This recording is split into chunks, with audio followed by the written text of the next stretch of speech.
going to begin in about 1 hour. That's when our timeline there on the side is going to start moving. Don't forget, we've got our UTC time down at the bottom here, so just join us in that global time and you don't have to worry about local time because we've got it all here on the screen. And today is an annular solar eclipse. So what is an annular solar eclipse and how is it different from a total solar eclipse? We're lucky we've got an astrophysicist right here that can explain it all, and I can ask that silly questions. Okay, well, Anna, with solar eclipses, the magic of solar eclipses always comes down to an amazing celestial coincidence, in that we have the sun and the moon that are very different sizes. The sun is about 400 times bigger than the moon. The coincidence is that it's also about 400 times further from the Earth than the moon. So when we see them in the sky, the sun and the moon appear to be almost exactly the same size. Now, we say almost exactly the same size. The moon's orbit around the Earth is not a perfect circle. No. It is an ellipse, or a kind of a slightly squashed circular shape. And this means that sometimes the moon is a little bit closer to us and sometimes it's a little bit further away from us. We hear a lot of talk these days about things like supermoons and micromoons, and this is a result of the moon being slightly closer or further away from us. Now, to be honest, it's always really difficult to tell the difference between a supermoon and a micromoon and just a regular moon. But when it comes to eclipses, these small differences in the moon's difference, they make all the difference. So in a total solar eclipse, that is where the moon is a little bit closer to us, is a little bit bigger, and it just manages to cover the entire sun. Not for long, because it only just covers the sun, and totality lasts at most 6 or 7 minutes. For an annular eclipse, like today, the moon is a little bit further away and it's a little bit smaller, and it just doesn't quite manage to cover the sun completely. It leaves a little ring around the edge. And again, the sizes are almost, are so close that, this ring is very thin and it only lasts a few minutes. For today, annularity will last 4 or 5 minutes at our various locations. So, yes, it's all to do with those very small differences in the distance from the Earth to the moon. Yeah. And so that's why we get this beautiful ring of fire. You've got the moon silhouetted against the sun. And that's why you have to keep wearing your eclipse glasses, because the brightness is so strong that you will hurt your eyes. So that's correct. An annular eclipse is a partial eclipse. Today, at most, about 90% of the sun will be covered by the moon. That remaining 10% is dazzlingly bright and extremely dangerous to look at without proper eye protection. So yes, that's why, quite rightly, Anna, you are putting out the message about eclipse glasses today. And we're still looking at these beautiful images. We've got Roswell here. We sent a team off to Odessa, Texas, but we could have just stayed everyone here. We've still got clear skies, and we've got this beautiful image coming in from Jeremy just across the way here. And we see the moon is starting to take a bite out of the sun from the top. Now in San Diego, it's kind of coming from the side, from the right hand side, and Bluff, it seems like it's even further down. Why is that, Graham? Yeah, so here we're looking at the sun from different places in North America. So we're getting a slightly different angle on this eclipse. Yes, we're seeing this bite is happening at slightly different places on the disk of the sun. We're also seeing that the sun has got slightly different colors in all of these feeds. Of course, it's the same sun we're looking at, but all of our partners today are using different kinds of telescopes. They're using different kinds of filters, different kinds of equipment. Yep. And this is giving the sun different shadings in these images coming in from our various locations. Yeah. So we're excited. We've got all these beautiful sun images. The clouds are staying away. I'm still keeping my fingers crossed. We're still an hour out from annularity. First contact is already happened, and we will be back very soon. Take a look at timeanddate.live. There's images there. There's reactions on social media. There's pictures. There's articles about one and annular eclipses. You can read more about annular eclipses and why they happen. So don't go anywhere. We will be back soon.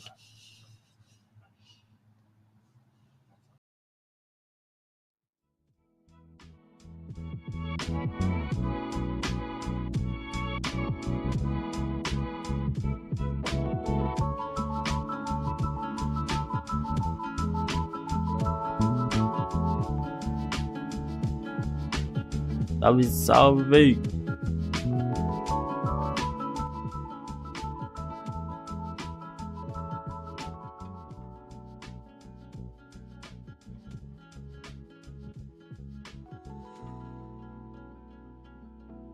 Estamos ao vivo aí diretamente do México. É, rapaziada, o eclipse já começou lá no México, hein? E pra vocês verem aí, tá muito lindo mesmo.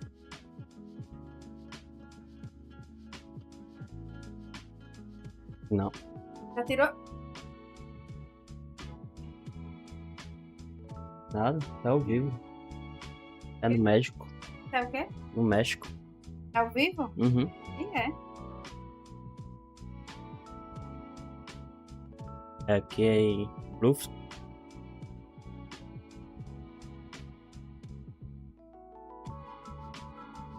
É o quê? Só o sol. A lua tá super. Indo de cima pra baixo. Olha não. Pintura. A mancha solar que tem. É de quê? Tem uma explosão solar que o sol dá. Aí cria essas manchas.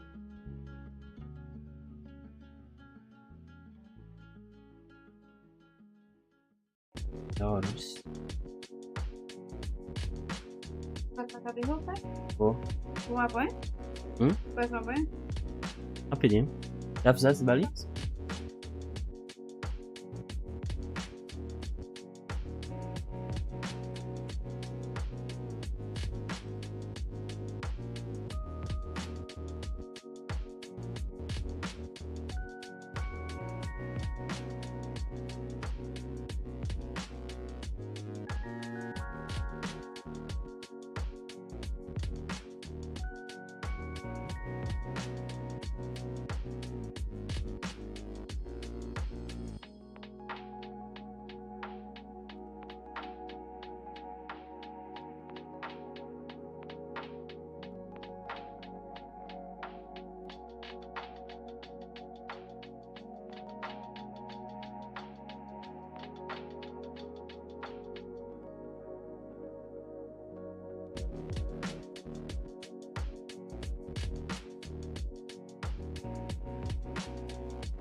Salve, salve, Minato. Olha, pai.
Welcome back. You're watching an annular solar eclipse on timeanddate.com, and we're looking at the moon taking a bite out of the sun live from Odessa, Texas in the USA, and from San Diego, California in the US. So the eclipse is really progressing right now. So it's looking beautiful.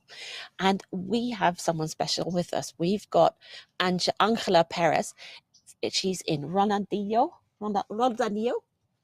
yep, Colombia, and she is the astronomy coordinator at the planetarium and president of the Colombian Astronomy Network in Colombia. So let's bring her up on the screen. And there she is. Hello, Graham, and hello, everyone. Hey, hello, good morning, Angela, and thank you very much for joining us on Time and Date. Thank you, Graham, and thank you very much for Time and Date to allow us to be here with you sharing this special day, because for Colombians, we are very happy to see the sky, the sun with the moon. We are very excited. Wow, that's fantastic. And thank you for sending us telescope images there from Colombia today. So, Angela, you are about 1 hour, 15 minutes away from the start of the partial eclipse there in Colombia. Where exactly are you today? Well, I must to tell you that I ran a lot of kilometers since Medellin to Tuluá, looking for the best place to see the eclipse. So I get between Tuluá and Buga, a very special place to see the eclipse. So I'm like in the 6 degrees latitude north, very near to the equator. So we're very happy here. Like, no, my mistake, 3 degrees above the equator line. Wow. Yeah, excellent. Okay. And what kind of area are you set up in today? I'm in the department, we call like your states, we call here departamentos, departments, and it's Valle del Cauca. One of the municipalities that is called San Pedro, between Tuluá and Buga. There's a very beautiful song that you can find it that calls Valle del Cauca from Nietzsche. It's a salsa. Probably if you want to dance with the municipalities, you can find that one. You have to look Valle del Cauca. Okay, we'll be dancing after the show, won't we, Graham? Well, that's awesome. And how are your preparations going, Angela? You're still a bit out from first contact and from annularity where you are. Yes, the preparation of the astronomy groups in Colombia is ready. We are more than 80 locations. We have confirmed all of them. They're gonna have solar activities with observation workshops for kids. I mean, the Colombian Network Astronomy are ready. It includes astronomy clubs, amateur astronomy groups, planetariums, and observatories all over the country. For instance, the Planetarium of Medellin will host an event on the terrace and also in the Zeus Park, where Excalibur, one of our astronomy amateur groups, are going to give the solar classes that we receive from Astronomers Without Borders. I mean, in Colombia, there are many groups organized by many different departments. We have like 32 departments, and we have activities in most of them. That sounds a lot of fun. Yeah, wow, yeah, it's that's amazing work you have been doing preparing for this eclipse in Colombia. Angela, you mentioned there about Astronomers Without Borders. Anna, they're Astronomers Without Borders are old friends of us of time and date, and yeah, we've been working with them for many years. And Angela, I know you're one of the key people within Astronomers Without Borders, and they really have given some great help and support to Colombia and other places with their solar eclipse glasses program. Yes. Thanks to them, to Astronomers Without Borders, Sue, and all the team in Astronomers Without Borders, because in our meetings, we have one meeting each month. They told us that they can give us to some places glasses. So I organized the way to bring in to Colombia, because Astronomers Without Borders donate that. Thank you very much, because they give us 12,000 solar viewers for Colombia. So I had to organize the sponsors to do that real in Colombia, because the glasses must to travel more than 3,000 kilometers to come here. So, for instance, Nicolás Aguirre, the Office of Astronomy for Outreach, and the Minister of Science and Technology here in Colombia helped me to bring the glasses here, and then we distribute it by different places here in Colombia.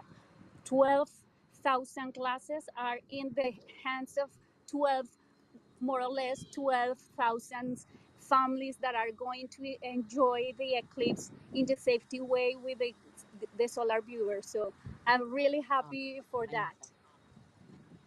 Yeah, that is wonderful. That's really giving giving so many people the opportunity to enjoy the eclipse who otherwise might not have the chance. That's wonderful stuff. And yes, Astronomers Without Borders really are doing some fantastic work. And it's worth mentioning that these glasses are recycled. These glasses are from the 2017 eclipse in here in the US, and they have been vetted and cleaned and made sure that they're safe before they've been sent to Colombia. So that's pretty amazing that things are being reused as well. Absolutely, yes. And you've been working with Astronomers Without Borders in preparing people in Colombia for the eclipse as well, Angela. Yes, we prepared trying to teach them how they can make cajas, boxes for the secure observation as well, how to use the glasses, how they can, for instance, make different type of filters. Look what we did with some materials, of course, with a safe ISO filter. They can use something like that to also cover all the face. Many different activities, also where to go to see the annularity if they want to move the city from city. It was very nice. And also because I went to Houston this year, like on March, I found there to Rachel, and with her I was talking to the eclipse, because I wanted to have a map for blind people, and NASA and Cassandra helped me to do the map for Central America and South America, and NASA gave us the opportunity to have the map here in Colombia. So we also distributed that map in order to let the blind people to see or to feel the configuration of the eclipse. And now I hope many blind people is ready to feel the sense of an eclipse. So because today is a very special day. These are the boxes Absolutely. we did. Okay. Awesome.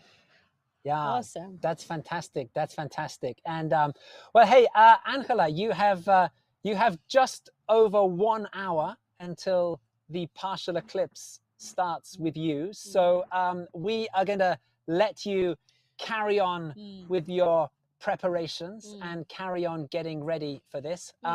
Thank you very much for taking the time to talk with us this morning, Angela. Thank you, Graham. Thank you very much. I'm really happy to meeting you, to meet all your team, the team of Time and Date. We're really happy. Anytime you want to come to Colombia, don't hesitate. I will be ready for you here to teach you our planetarium in Medellin and our country. It's amazing.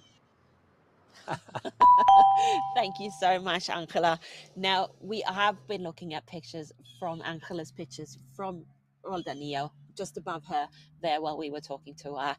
We're looking at beautiful pictures from Roswell, New Mexico, and from Odessa, Texas. We've got the sun being covered by the moon. The moon's really taking the chunk out of the sun right now. So take a look at timeanddate.live.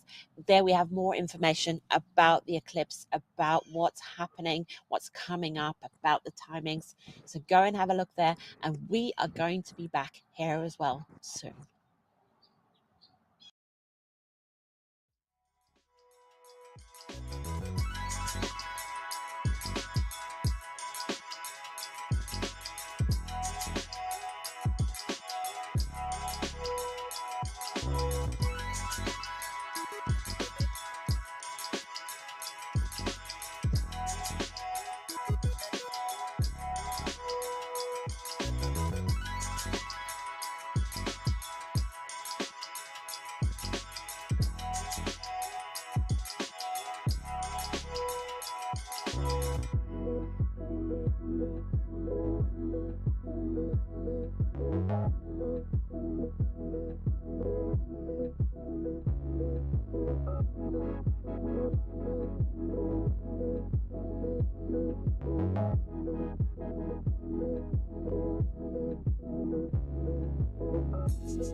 Rapaziada, no Nordeste vai começar de 3h20, vai começar a aparecer a lua durante o sol, entendeu?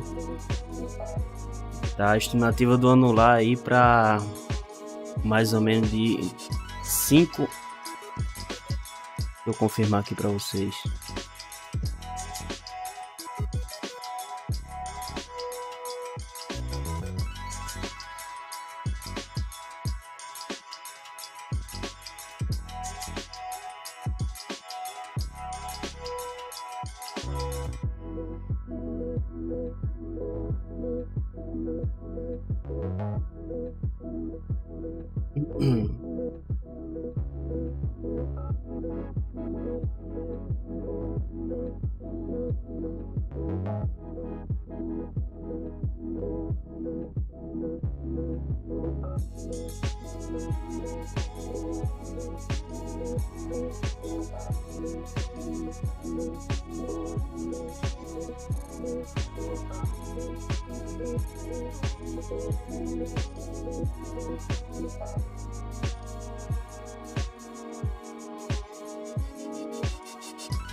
termina de 5h55 no lar.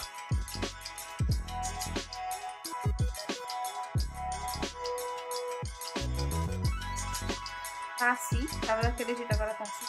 É, em San Diego, Califórnia.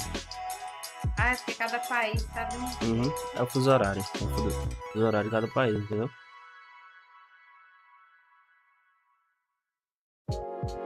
Aqui vai começar de 3h40 e termina de 5h55.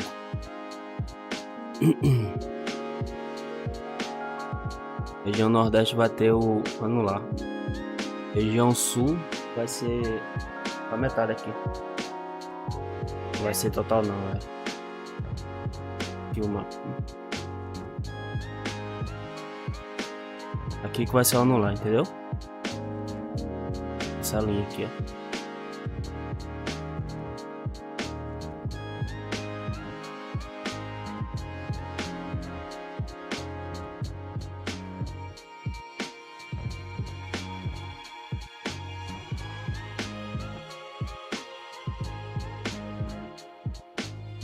O quê?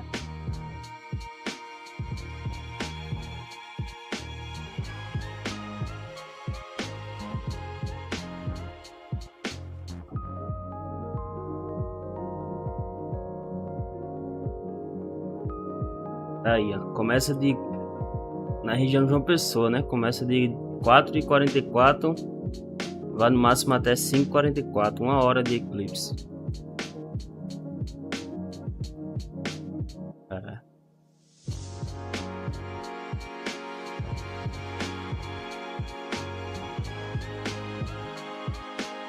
Aí São Paulo vai ficar assim mais ou menos.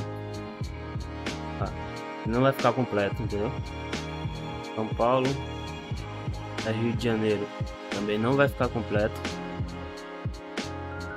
Região Sul é meio sol. As áreas privilegiadas mesmo é Paraíba, Norte, região Norte do Brasil, Nordeste.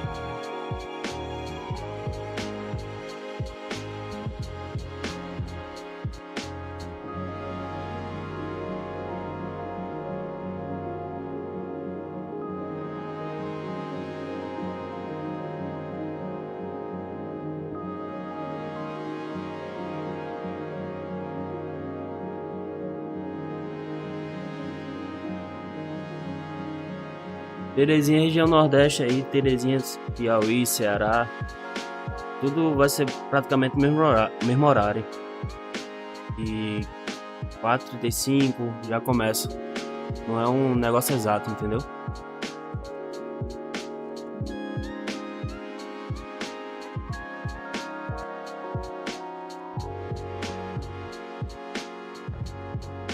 Região Sul tá tudo nublado. Rio de Janeiro, São Paulo, Minas, nublado. Pra quem é do Nordeste é bom demais, né? Céu limpinho, limpinho.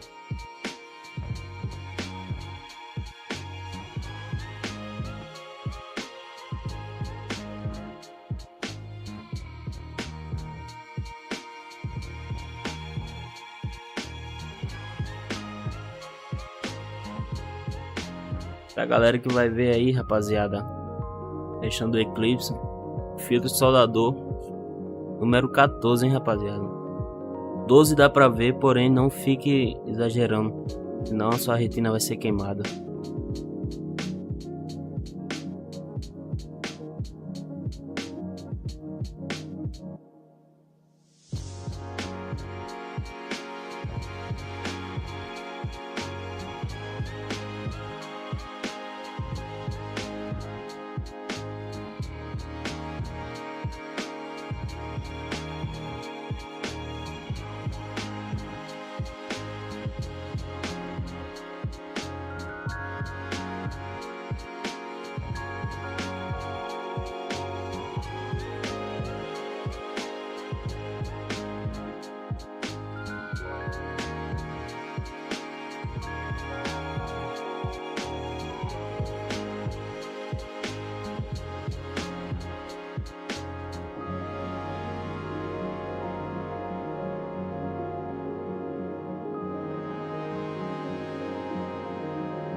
You're watching an annular solar eclipse on timeanddate.com.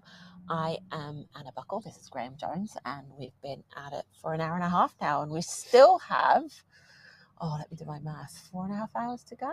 Yes! So we're still in for a long run. We're still in the partial phase of this eclipse. We're still 17 minutes, 15 minutes out of like first annularity that we hopefully will be seeing from Klamath Falls in Oregon. We're looking at some gorgeous pictures here from San Diego, California, USA. They're going to have a partial eclipse there, 68% partial. What do you reckon? Are they closing in? Yes, we are approaching maximum eclipse in San Diego. So we've got some lovely images from Bluff in Utah there, and also from Roswell, New Mexico, from our colleague Jeremy, who's just across the way here from us. Now we've got our timeline on the screen. It's still our little dot that I promised would start moving. It still hasn't started moving yet. It will start moving as soon as the first annularity happens. So we're very close to that starting moving. We're also going to have a map that's going to pop up when we're off the screen. Is going to pop up in the corner where we are. That will show the path of the eclipse and the speed it's going at and where the annularity is at that moment. So that's going to be really helpful for our viewers. And first to see annularity is Klamath Falls in Oregon. We've got our fingers crossed for Jim there. So far we've seen some tries. There's a lot of clouds. He's there at the Running Y Resort at Klamath Falls, and we're hoping we're going to get a little bit of annularity from him. I'm sure he's quite frantically trying to get this going for everyone back there. So the moon shadow is racing across North America. Annularity will happen quite soon, and in Roswell and Odessa they will actually overlap just a little bit, so we're excited about that, and it just shows how fast the moon shadow is moving, Graham. Right, so far today all that we've seen is the moon's penumbral shadow. The penumbral shadow is the kind of the half shadow where the moon is covering some of the sun but not all of the sun. Now when we get to annularity, that is involving something called the moon's antumbral shadow. Now, in the antumbral shadow, the moon is still not completely covering the face of the sun, but it is being silhouetted against the sun and forming this ring of fire. So the map that will appear on the right of our screen when annularity begins, that will show the moon's antumbral shadow as it races across North America and South America. This antumbral shadow will be touching down in the Pacific Ocean in a few minutes. That's when annularity will begin worldwide. And then it races off across the globe following the path of annularity, this narrow strip across the globe, about 200 kilometers or 130 miles wide.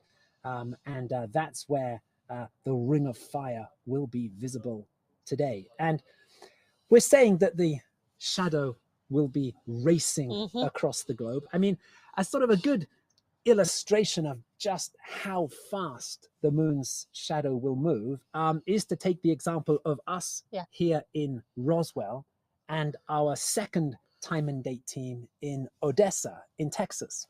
We sent them off yesterday.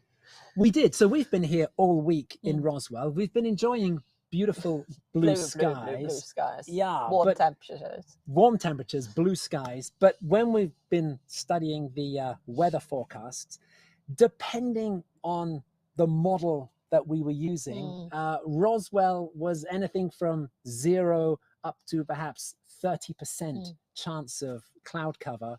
Whereas in nearby Odessa, just across the border in Texas, 0. Yeah, on all models, it was showing just a very small percentage chance for cloud. So we sent Stefan and Konstantin off yesterday. Roswell to Odessa, it was, what, for them it was a 3.5 hour like that, drive. It's about 200 miles for them, about 320 kilometers in a straight line. It's a little bit less. But yeah, yesterday it took them, well over 3 hours to make the drive.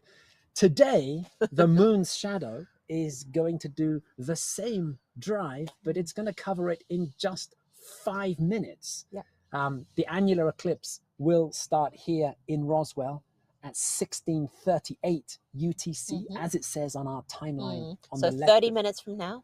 30 minutes from now, exactly. And then just 5 minutes later, the moon's antumbral shadow will reach Odessa in Texas. So yeah, the shadow is racing across the map at around about 2,000 miles per hour. That's insane. Something like 3,500 kilometers per hour. So yes, Roswell and Odessa is a good illustration of just how quick the moon's shadow is moving today. It's moving super fast, and the sun is also moving super fast. We're finally getting a little bit of sunlight glowing here on our little canopy here, and we're warming up fairly soon. We're going to warm up a little bit more. We keep running out of our tent, putting our eclipse glasses on, protecting our eyes, looking up at the sun and seeing the moon eat away at the sun there. We're very excited up this end as well. I can feel it. I can feel it bubbling. I'm excited. So please stay tuned. I've got my fingers still crossed for Klamath Falls that we're going to get some annularity from there. If not, we're definitely coming up to annularity in Roswell and Odessa. The reason you can't see Odessa on that timeline is that they're so close together that we just squish the names together. So we decided to stay with Roswell. So stay tuned. And while you're waiting for us to come back, you watch timeanddate.live on there. We've got reactions to the eclipse. We've got social media. We've got stories behind the scenes. There's all kinds of fun stuff to look at there. So we will be back soon.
You're watching an annular solar eclipse here on timeanddate.com. We're live from Roswell, New Mexico, and things are, I'd like to say heating up, but they're kind of cooling down as the moon covers up the sun. But we're getting frantically excited here. And I'm thinking they're super frantic up in Oregon in Klamath Falls, because we've been peeking behind the scenes at some images and they're struggling a bit. They're having some technical issues, but they should be able to be watching. They're probably wearing their eclipse glasses, looking at the annular eclipse, annularity, just as we're speaking here, because yes, they do. As far as we can see, they've got some clear skies to see it there, haven't they, Graham? That's right. Yes. So annularity is underway in North America. We can see from our moving eclipse map, which is on the screen just above Anna and me. So on that map, we have that sort of pinky strip running across the map. That is the path of annularity, the narrow path along which people can see the ring of fire today. And we have that red dot that is slowly moving its way along that pink strip. We say slowly moving its way along. It is moving at a colossal speed. So that red dot, it touched down in the Pacific Ocean. It's raced across to the west coast. It's now making its way from Oregon into Nevada, and just above it we have our telescope feed coming in from our friends at the Exploratorium, who are based in Ely, Nevada. They're getting very close to indeed. annularity there. After that, the eclipse is moving on down into Utah, and then it'll be arriving here in New Mexico. Will be the next to see. We've got our glasses ready, but we're going to be sitting here talking you guys through it as well, so we'll see how that goes. So yes, the annular eclipse is happening in North America. It is happening, and there are some things to look for at annularity, because people are going to be out there looking at this. And what are we looking for during annularity, Graham? Well, one of the big highlights at the beginning and end of annularity is Bailey's beads. Now, people might be familiar with Bailey's beads from total solar eclipses.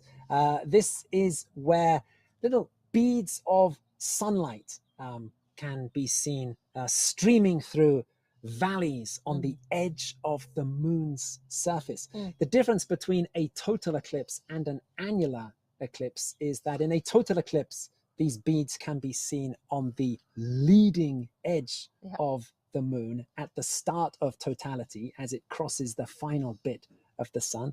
In an annular eclipse, the beads can be seen on the trailing edge of the moon. It's the trailing edge that is the last bit to cross the edge of the sun and form this ring around the moon. So yes, that is one of the highlights to look out for at the beginning of annularity. Cool. And we're waiting. We're excited about annularity coming up, and we will be showing them here on the screen. So we're going to go off and leave you guys with our moving map. It'll replace Graham and I here at the bottom. And please make sure to look at timeanddate.live as well. There's all kinds of stuff happening in the Time and Date live stream under there. So we'll see you soon.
and welcome back. You're watching annular total eclipse. No, that was just a mess, wasn't it?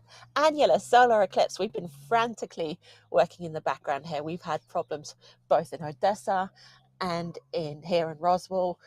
Images falling out, and we've been crazy scrambling to get things going. So there you go. That crazy scrambling gets my mouth scrambling too. We're seeing the light levels go down here. We're seeing the shadows on the ground change into little crescent shapes.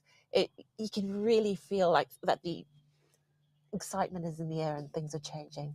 Absolutely. And we can see on the screen the cause of all of this. It is because we are just moments away from annularity and the ring of fire here in New Mexico. So the moon has been working its way across the face of the sun for the last hour and a half or so, and we are now just in the final moments before the trailing edge of the moon at the top of the screen here moves across the edge of the sun, and the sun will form a complete ring around the edge of the moon. That is annularity, the ring of fire. That is the big highlight for today. It is, and we're hoping to see some Bailey's beads there on the trailing edge of that image.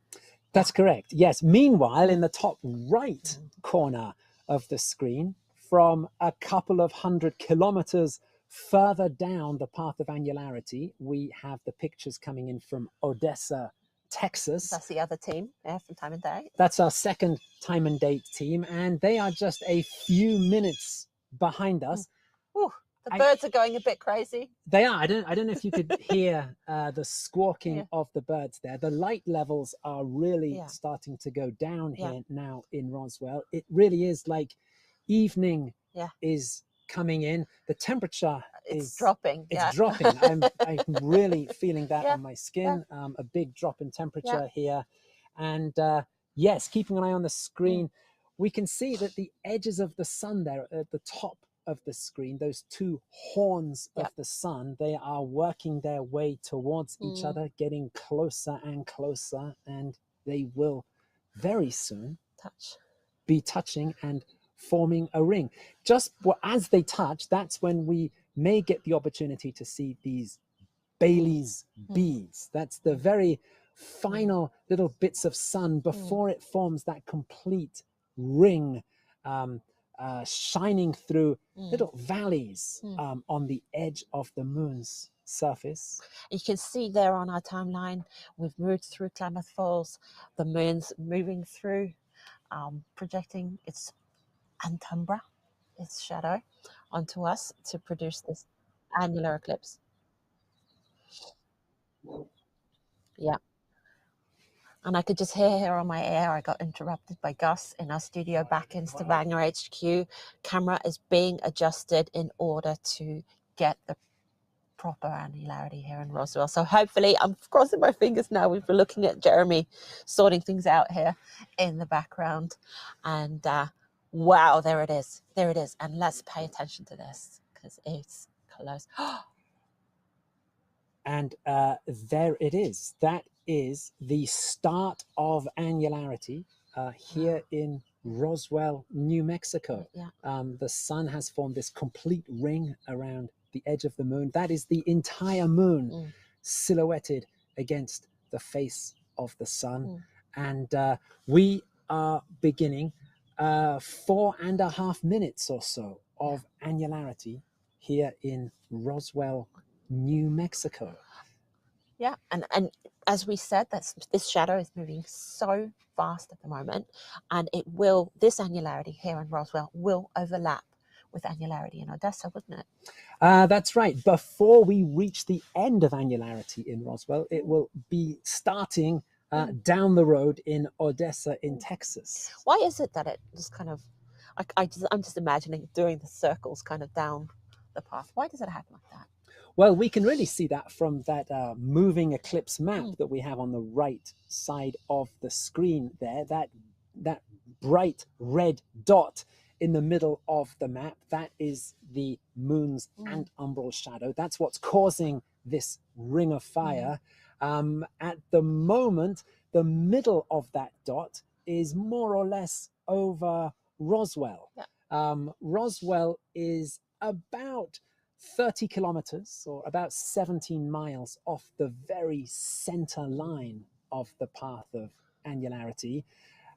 So that's where we are now, almost in the very center of that dot. As the dot moves off Roswell on that map, it is already moved into Texas at the other end of that dot. So annularity is starting in Odessa at the same time that annularity is finishing here in Roswell. And we are round about the middle of the eclipse here. Because we're not exactly on the center line here in Roswell, we don't get a perfectly symmetrical ring. You would have to be exactly on the center line in order to get that symmetrical ring all the way around the sun. But we are very close. So that is giving us, I mean, right here, we are looking at more or less a perfect a little bit ring. wider on one side there, but still pretty damn perfect, I reckon.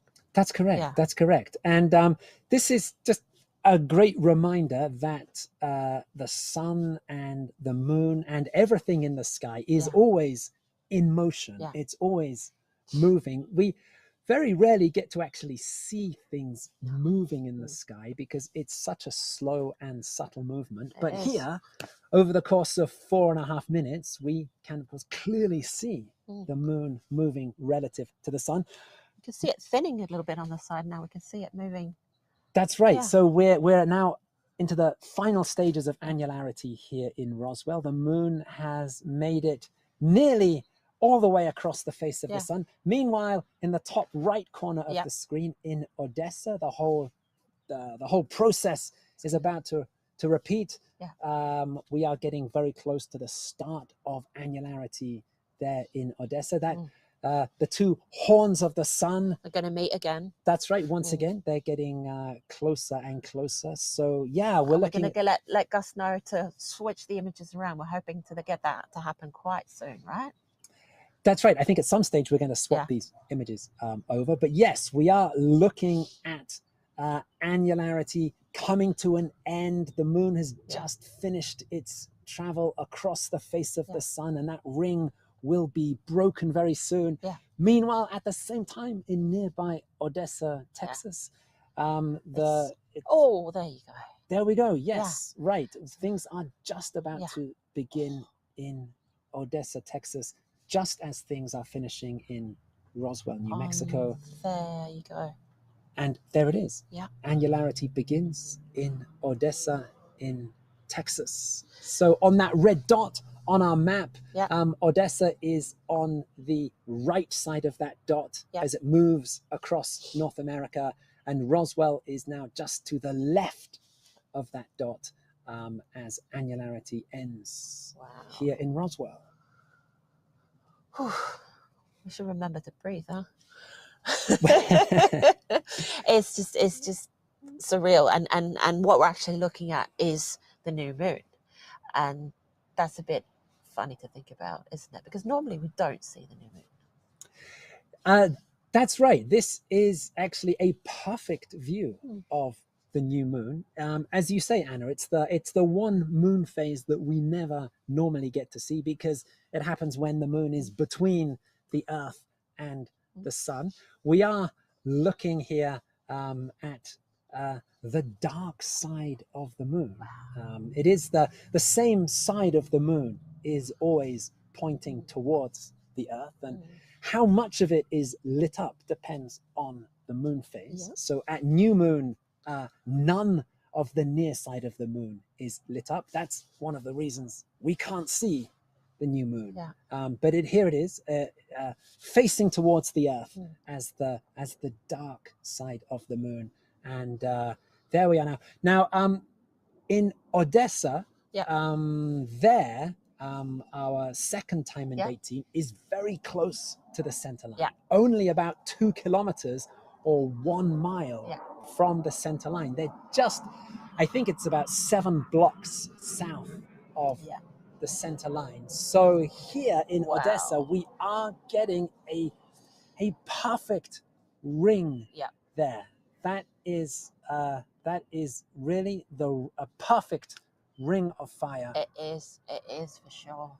And we've got 2 rings. That doesn't mean there's 2 rings of fire in the sky in Odessa, but we have 2 telescopes pointed at the sun and the moon at this time, so we get 2 different views of it.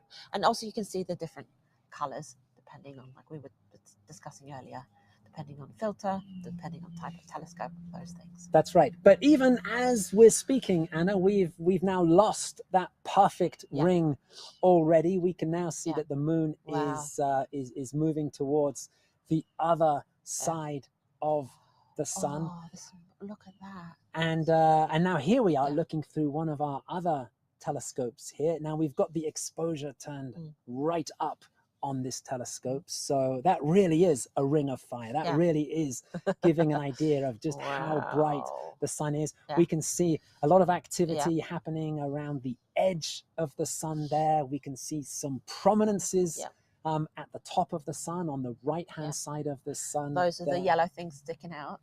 That's right. That's right. That is plasma from the sun being flung out in loops around the edge of the sun. And they have a bit of wind there. You can see it shaking around a bit. Yes, we can. Yeah. Yes, we can. Yes, yes. This is... Oh, okay. We just got told on our air again that Stefan in our team in Odessa is manually controlling this telescope in order to get us these images at the moment. So he's overriding all our mounts and our solar following equipment to get us these images. So there we go. And we are now approaching the end of annularity in Odessa. That was 4 minutes and 50 seconds in total of annularity there. We're now working our way towards the end. Yes, this is about a 90% partial eclipse. Yeah. Here, that thin ring around the edge of the moon, that is about 10% of the sun's disk that is left unexposed during annularity. This is my cue. This is my cue. Eclipse glasses. You know, 10% sunlight doesn't sound like a lot. Absolutely. Now, I think at the bottom of the screen there now, Bailey's beads. as the leading edge of the moon starts to break that ring, we're seeing the ring break up into small beads of light. That is Bailey's beads. That's because the edge of the moon is not a perfectly smooth circle. We have these valleys on the edge of the moon. So there, as the ring is being broken, and we can still see along the horns of the sun as the moon moves across the sun, we can see that there's little blobs of light and darkness in the pointy edges of the sun there. Again, that is Bailey's beads. Valleys on the edge of the moon, which are giving us this effect. We've got planes flying overhead. I think they've been out observing this eclipse. We've still got some dogs barking away in the neighborhood here. I'm not sure how noisy they are on the feed. A bit of chatter from the birds as well. Here in Roswell, the light is starting to come back. Just in the last few minutes since annularity ended here, we've seen the light levels start to increase here. And there in Odessa, we are back into the second partial phase of the eclipse as the moon now starts to move off the face of the sun and uncover it once more. So we're going to put our eclipse glasses on. We're going to sneak around the corner and have a look. We're actually at an eclipse location, so we're going to take a look with our own eyes, aren't we? That's correct. Yes. And meanwhile, still to come, our timeline on the left of the screen there, the dot is moving its way down the timeline. So we've had annularity in Oregon and in Nevada and Utah, New Mexico, annularity now working its way across Texas. But we still have much more to come. A lot more to come. We've got interviews coming up. We've got more annularities coming up. So it's worth hanging around for that. And also timeanddate.live. There's all kinds of stuff happening there. There's pictures, there's people's reactions, there's social media, there's stories of who we are behind the scenes here. There's stories of our partners. So go and have a look, and we will be back soon.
Welcome back. You're watching an annular solar eclipse at timeanddate.com. We're on the ground here in Roswell, New Mexico, and the sun is coming out again. The temperature is finally warming up again. We've been freezing cold here. We've got the sun coming round us.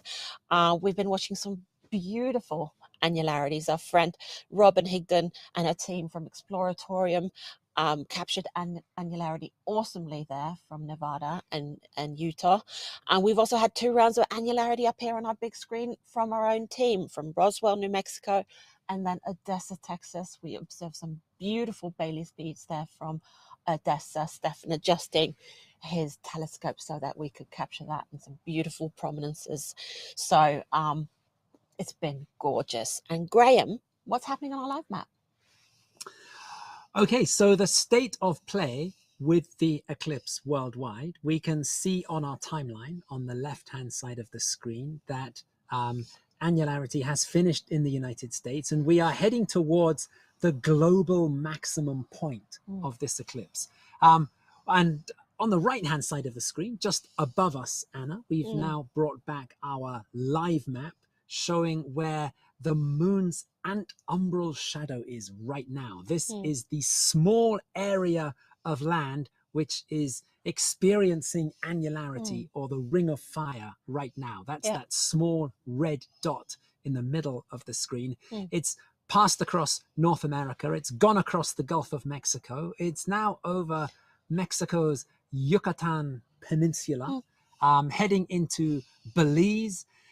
Then it will go through Honduras, Nicaragua, and out into the Caribbean Sea. That will be the global maximum point. On the map, just below the map, we do have some data there showing where annularity is happening now. We've got west and north coordinates on the left, and on the right, we have the speed of the moon's shadow. It has been slowing down. It has. When it was passing over Oregon, it was moving at a few thousand miles per hour, much quicker than it is now. As we get towards the global maximum point of the eclipse, it gets to its slowest speed. Solar eclipses, they start somewhere in the world at sunrise. They reach their maximum somewhere around midday when the sun is at its highest point in the sky, and then they end somewhere else in the world at sunset. So now the ring of fire is taking place around about midday as the eclipse passes over Central America.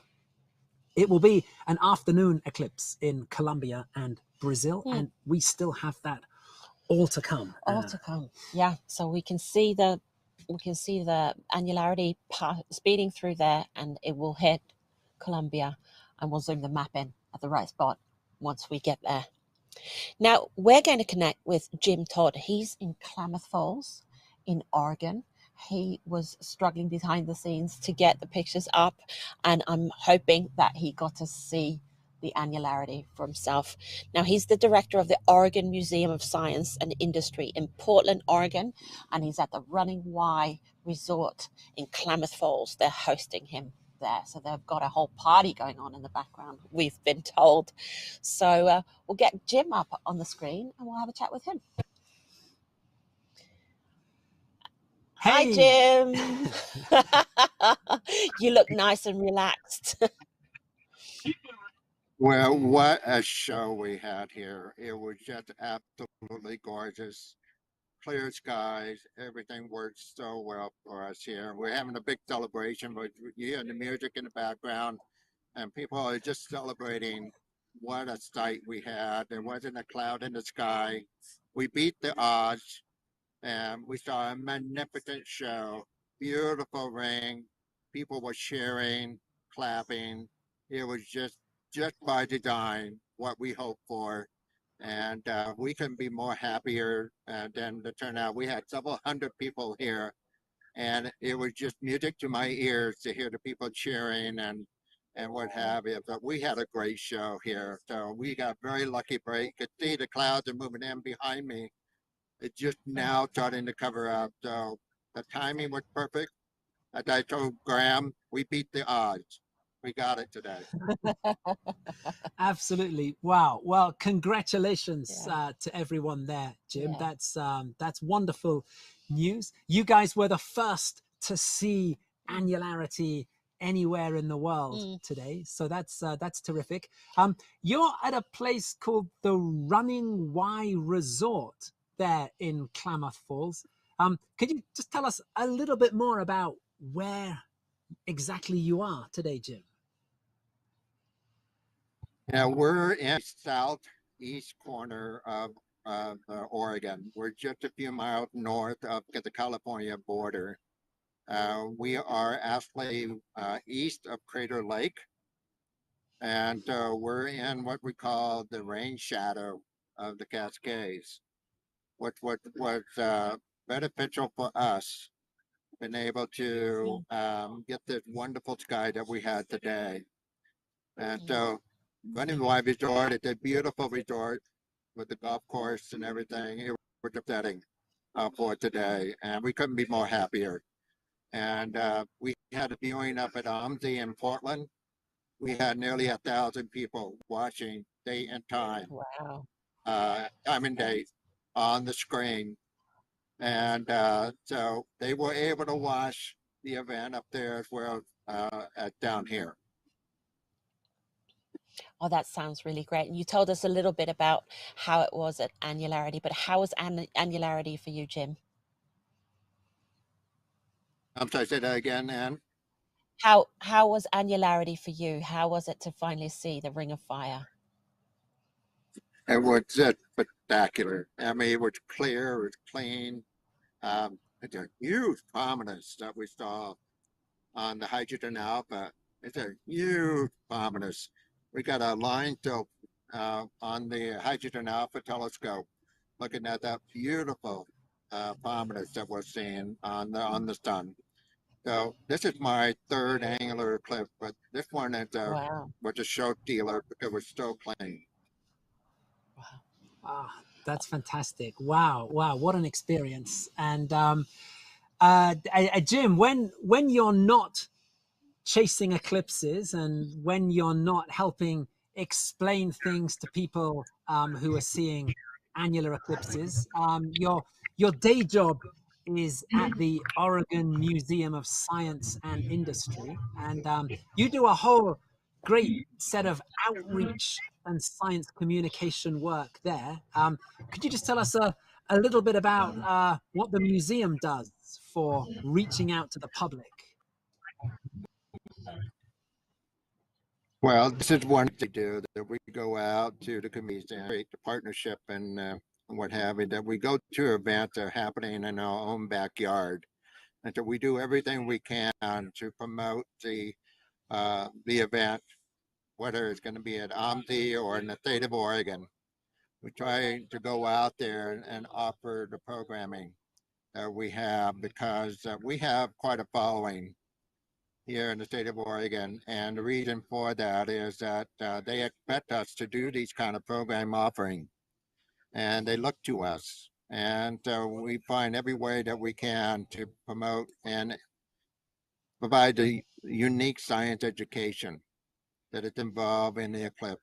Now, after today, I heard so many people say, "What's next, Jim? Where are you going to be next?" And so that's great for us. And we have a unique partnership throughout the state with other astronomy clubs and what have you. So this is one of the highlights for me, both personally and professionally, that we get to do these kind of things, and there's nothing like it. That when we get people so excited about science, so get so excited about the eclipses. No wonder that we have millions of eclipse chasers. We had it in 2017. Now we have 2023. I tell you, the crowd is getting big right now, Graham. It sure is. Yeah, excellent. Great stuff. Jim, we know that there's a party started up there in Oregon, so we're gonna let you get back to celebrating today's eclipse. Thank you very much again for joining us today. Thank you, Jim. Absolutely. It's a great pleasure working with you guys. And this won't be the last. I look forward to doing more things with you two again and again in the future. So let's look on the calendar and let's find out what we could do next. Yeah, absolutely.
You're watching an annular solar eclipse on timeanddate.com.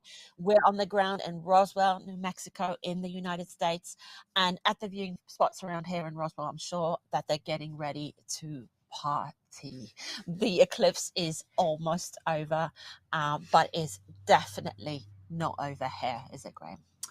No, it's really getting close to finishing here. We can see on the screen in nearby Odessa, Texas, only a tiny bit of partial eclipse left there until things have finished. But worldwide, we are only halfway through this eclipse. If we take a look at our timeline on the left-hand side of the screen, we can see that maximum eclipse worldwide was at 17:59 UTC. That was just 3 minutes ago. So the action is now moving into the second half of the global eclipse. The moon's antumbral shadow is heading towards South America, where it will be crossing Colombia and Brazil. In the top right corner, we have pictures coming in from Neva in Colombia. That's from our partners at the Medellin Planetarium in Colombia. So they are well on their way towards annularity in Colombia. And the partial eclipse will be starting soon in Brazil. Oh, wow.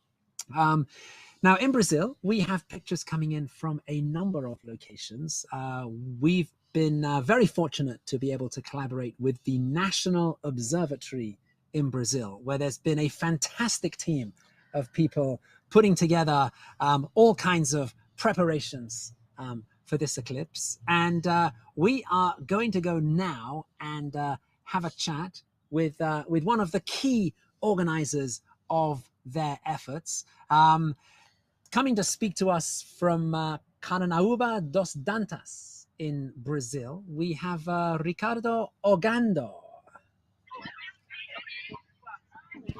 Hi. Hi there, Graham. Hi, and how are things? Great to be here. Well, things are good. Yeah. Good Yeah, morning, wow. good So, afternoon, and good night for now, for everyone around the world, right? absolutely, wow. And you're there with quite a crowd, Ricardo. Oh yeah, people Where are are really you? excited around here to watch the eclipse. We're on top of the Monte do Galo, aka the Rooster Mount. It's a very important place here. It's a place of pilgrimage. Many Catholics come here to worship Our Lady of our victories, and so it's a beautiful place with a nice view of the horizon, and people are very excited to be able to watch the eclipse today, even though it's a bit cloudy. I mean, this is pretty deserted place in Brazil, right? Pretty dry, and we are waiting for a miracle to just blow the clouds away. So where are you in Brazil, you and your colleagues today?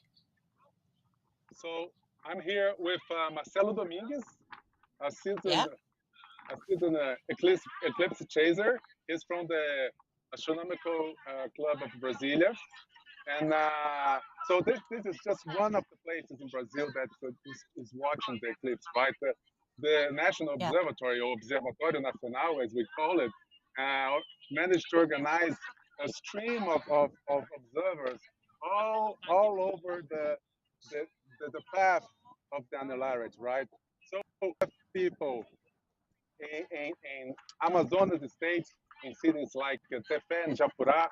We have also people in Pará, in Canaã dos Carajás, in Piauí. It's another state. We have Picos and Floriano. We also have in Ceará, Juazeiro do Norte and Sobral.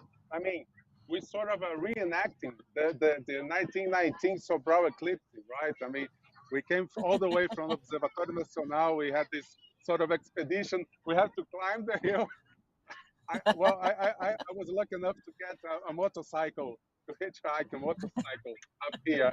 Cars are not allowed, but we had to carry all this equipment uphill. So we sort of reenacted the Sobral eclipse, and which was, of course, you all know about it. I mean, it was the key eclipse, along with the Prince Island, to validate the general relativity of Albert Einstein, right? But so I just And also we have, as long as Sobral, also Canaúba dos Dantas here in Rio Grande do Norte. Say hello, Canaúba dos Dantas.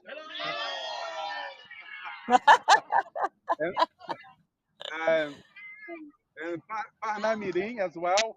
And of course, right at the shore of Brazil, we have Natal and João Pessoa. Josina, will be awaiting us at the end.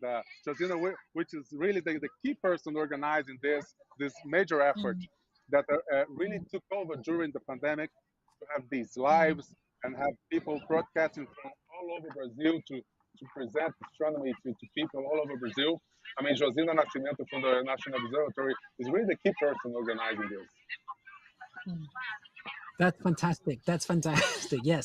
And yes. And thanks for mentioning, yes, that historic eclipse from 1919, where some very important scientific observations were made during a total solar eclipse in the area where you are now. That's terrific. And here we are, just over 100 years later, and you're about, what, 20 minutes away from the start of the partial eclipse.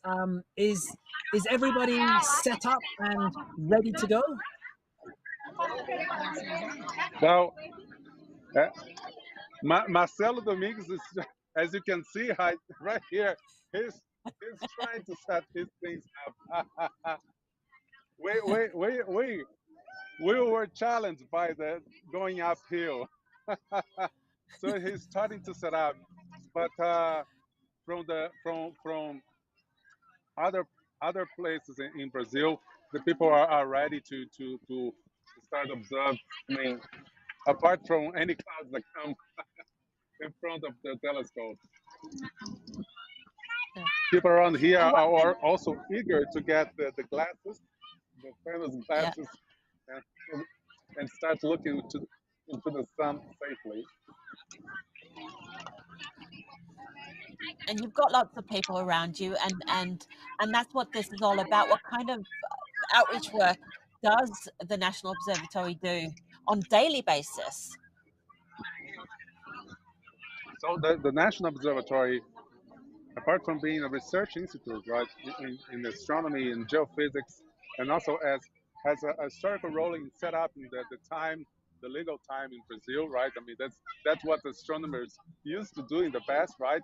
But now they use atomic clocks, and so apart from that, it has a grad student program in both these areas, and but also has a very strong outreach. After all, astronomy is quite dear to people, right? And so we have these programs to really involve teachers, high school teachers, and into how to observe the can land telescopes. It's a very important program. We also have what we call it's astro educators to give some sort of special formation to teachers.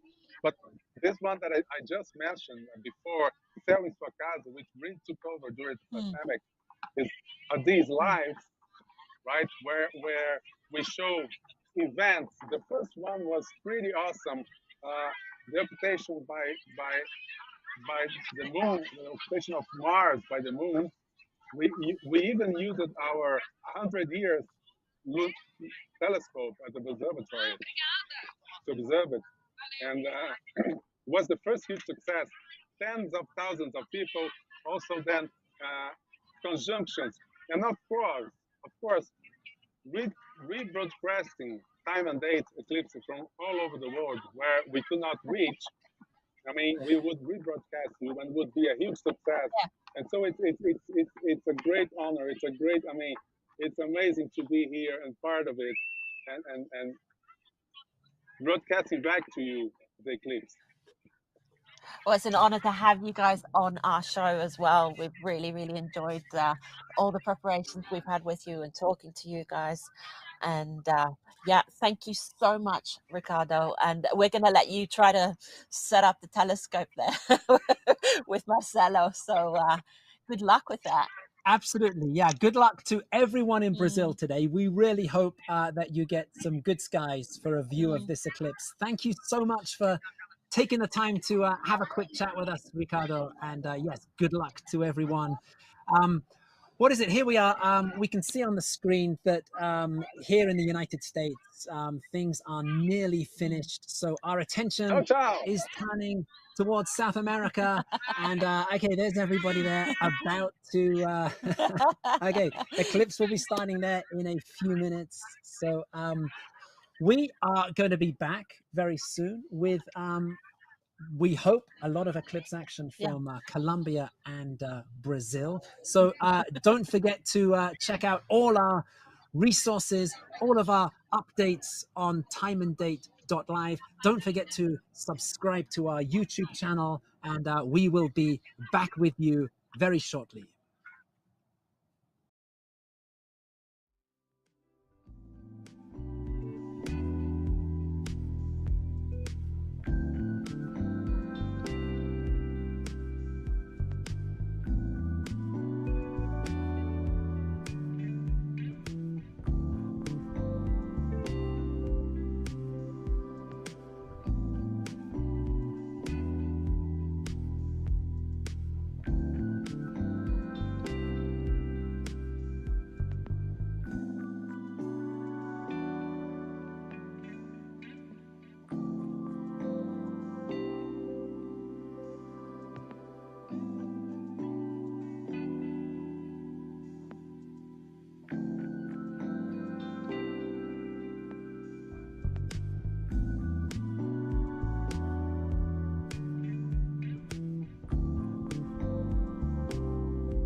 Welcome back.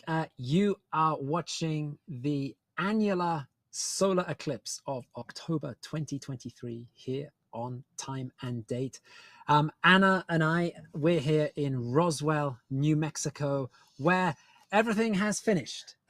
We had a lot of luck today. We had some clear skies. We had great annularity, great ring of fire, and yeah, lots of people across North America got to see a spectacular annular eclipse this morning.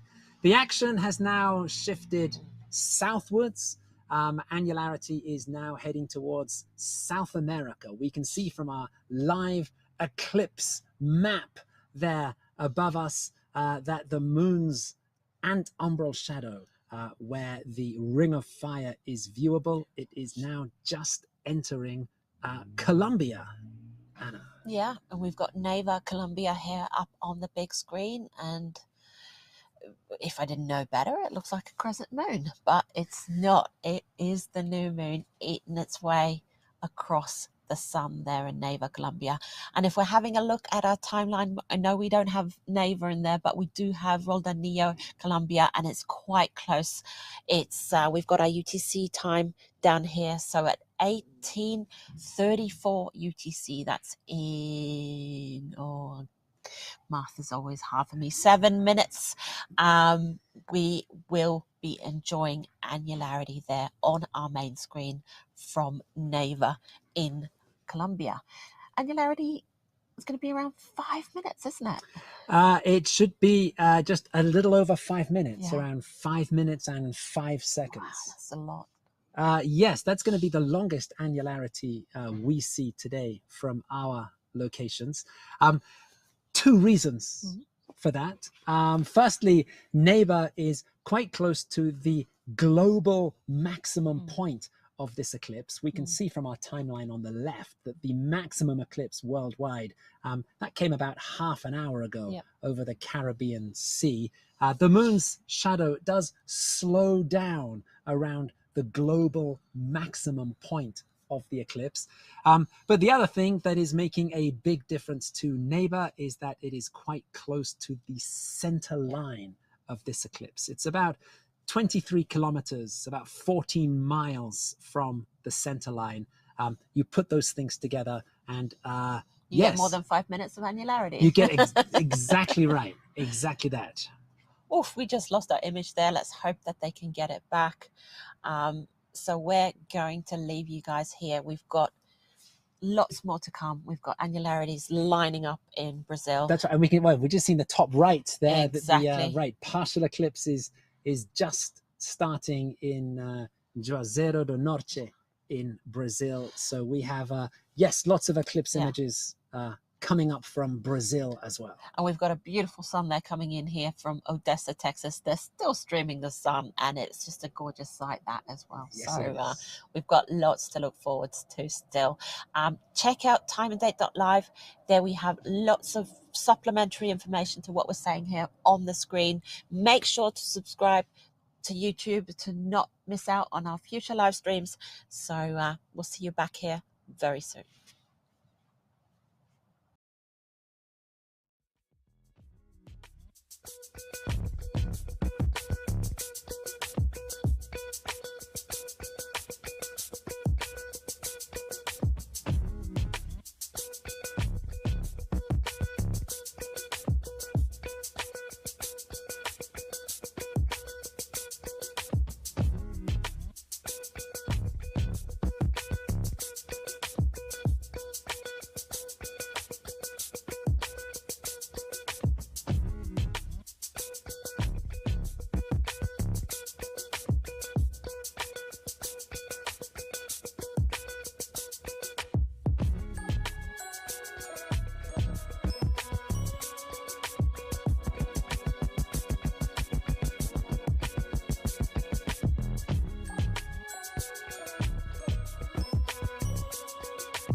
Welcome back to this annular solar eclipse here on timeanddate.com.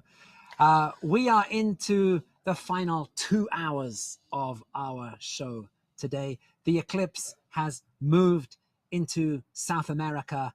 On our moving eclipse map on the right-hand side of the screen, just above us, we can see that red dot.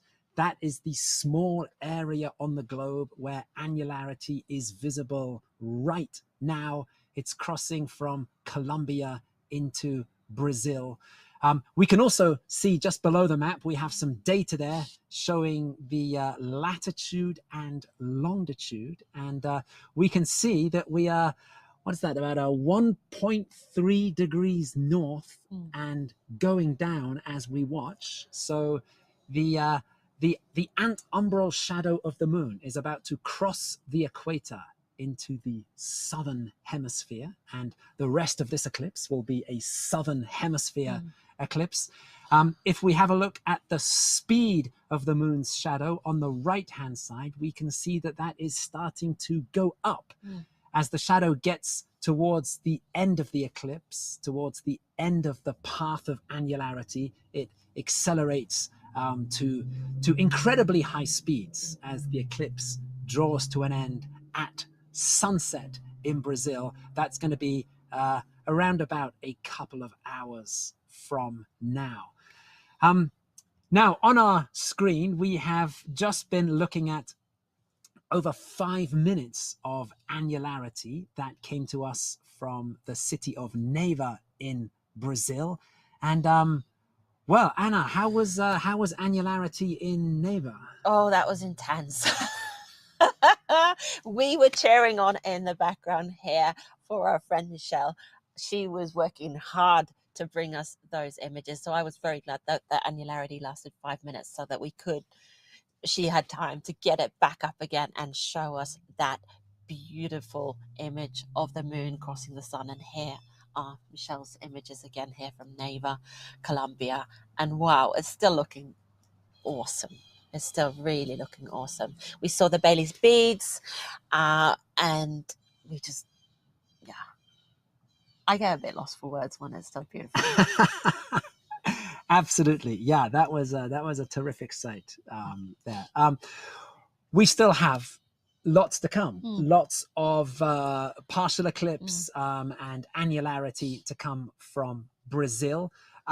In the remaining part of the show, we're also going to do a little bit of looking ahead to next year. Next year we have a big total solar eclipse that will be happening across Mexico, the United States, and Canada.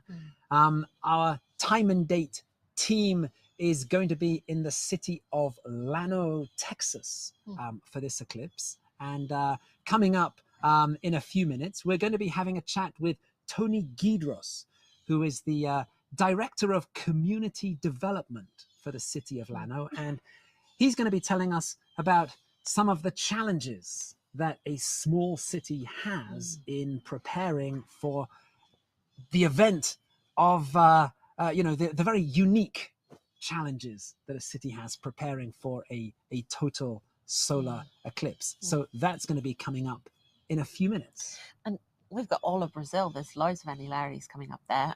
We're hoping we're going to get them all up on the screen. It's always weather permitting. It's always technical things permitting. That's how it is, live streaming eclipses.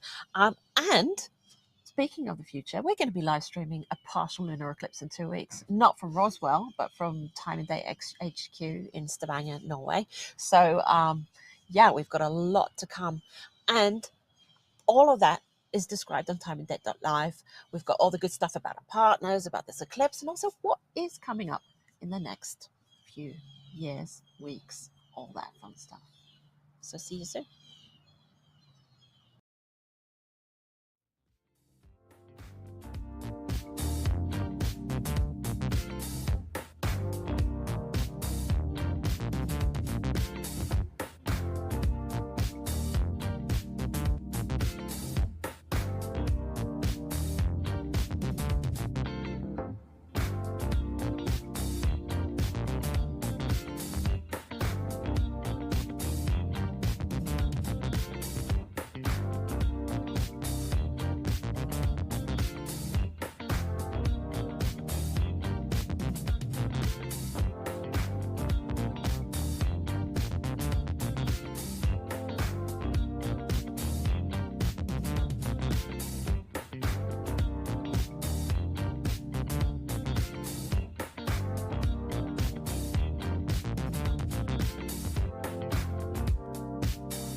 We're looking at an annular solar eclipse here from Roswell, New Mexico. We're on the ground. The sun has come around. It's warming us up. We're finally not freezing here, and we're having a lot of fun.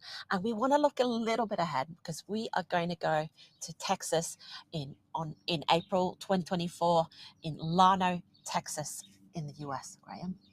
That's right. This is one of the biggest eclipses that's coming up in the next few years. A total solar eclipse across Mexico, across the United States, and across Canada. And as you say, Anna, the Time and Date team is going to be traveling to the city of Llano in Texas. And we're now going to have a quick chat with the director of community development for the city of Llano. This is Tony Guidros. And today he's at the Texas State Fair in Dallas, where he's busy promoting all things Llano and talking about the eclipse. And I think we can bring Tony up on the screen. Oh, there he is. There he is. Excellent. Hey, good afternoon, Tony. Good afternoon, gang. Yeah, you kind of started breaking up there a little bit, but having a great time. And I'm also eating a large turkey leg from the great State Fair of Texas this afternoon. I got a couple other people with me. Let's see if I can show you. This is Kim Webb, and this is Rebecca Flint. And they are some assistants of mine at the Llano Visitor Center and Chamber of Commerce. They're absolutely wonderful. They treat everyone like a cousin they hadn't seen in 5 years. They love on everyone. And we're here, yes, at the great State Fair of Texas. It's a wonderful time. And just to let you know, we brought about 500 goodie bags with us and gave that away in around 2 hours. And in an hour and a half's time, we had given away 800 pair of eclipse glasses. Wow. That's terrific. That's great work you're doing there today. Fantastic stuff. Absolutely. And absolutely. Hey, Tony, we want to just say firstly, thank you very much for hosting Time and Date next year for the total solar eclipse. Well, it's absolutely our pleasure in Llano, Texas to have you. We're actually honored that you chose to be in Llano, Texas. We're going to have an amazing time. Just, earlier today was a very small sample of what people can expect from the eclipse. The annular is something that we're able to see quite often. The ring of fire is something that is rare, but eclipses, you've seen several throughout your life. But what's coming in April of 2024 is an amazing, once-in-a-lifetime event.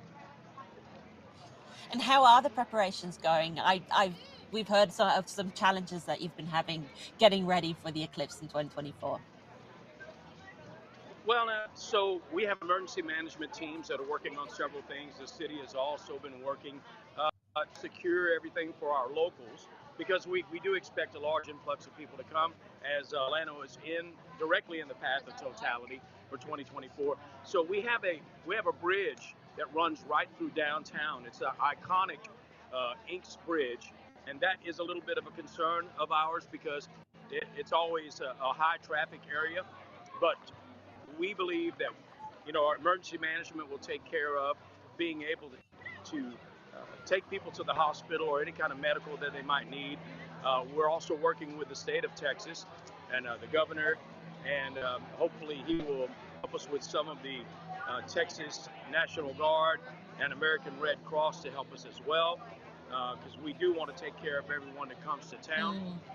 We will have 3 viewing areas while we're there.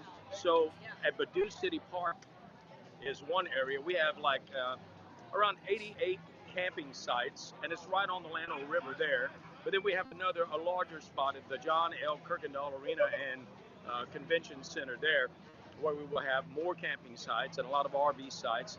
And then we have there's a fly-in opportunity in Llano for 140 planes to land, and then for us to bring people in.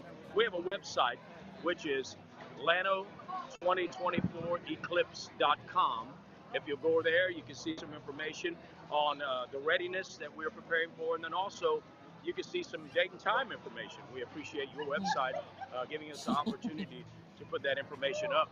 But there's a lot of tips. There's information about camping, shopping, dining, all of that. Our area restaurants are getting ready to serve a scaled down version of what their menu would normally be. And then also try to do some grab and go items.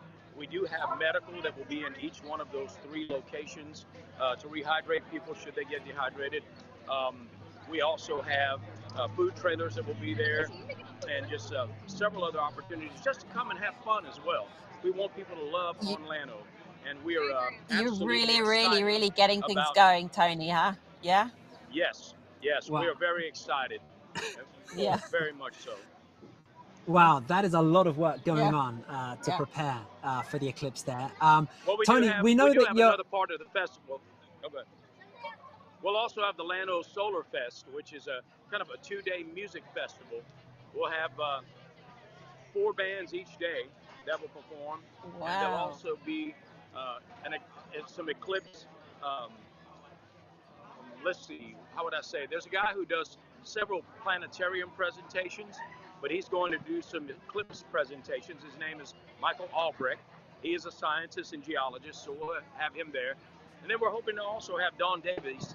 She is an astronomer, come out and help us as well. So we believe it's going to be a wonderful time, and we're very excited to have you. We're happy to have you folks come and join us to broadcast live there as well. We're so happy and honored to have you. Well, that's fantastic. That's terrific stuff. And Tony, we know you're having a busy day there, so we're going to let you get back to things at the State Fair. Just quickly before you go, what kind of things are happening there today? Everything Texas. I got to show you this crowd.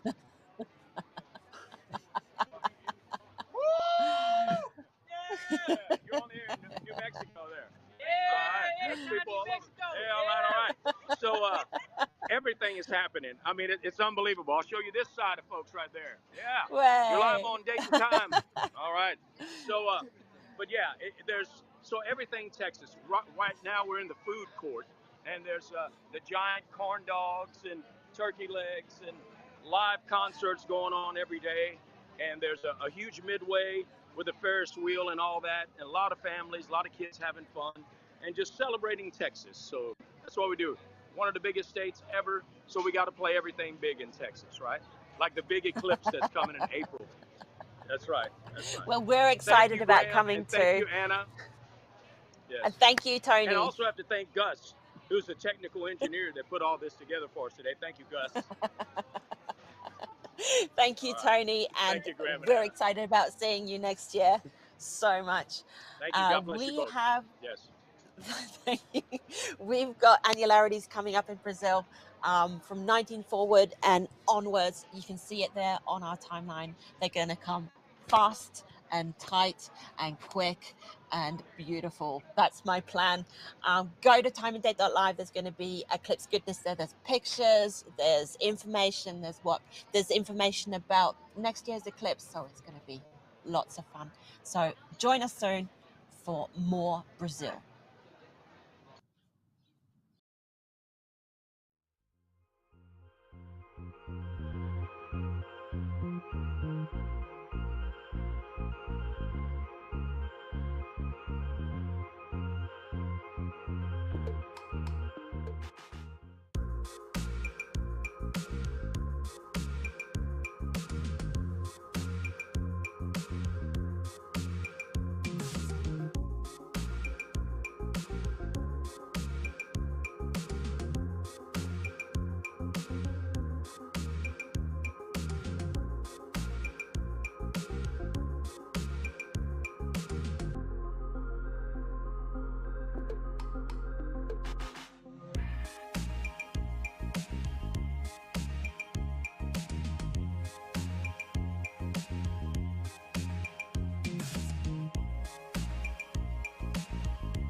Welcome back.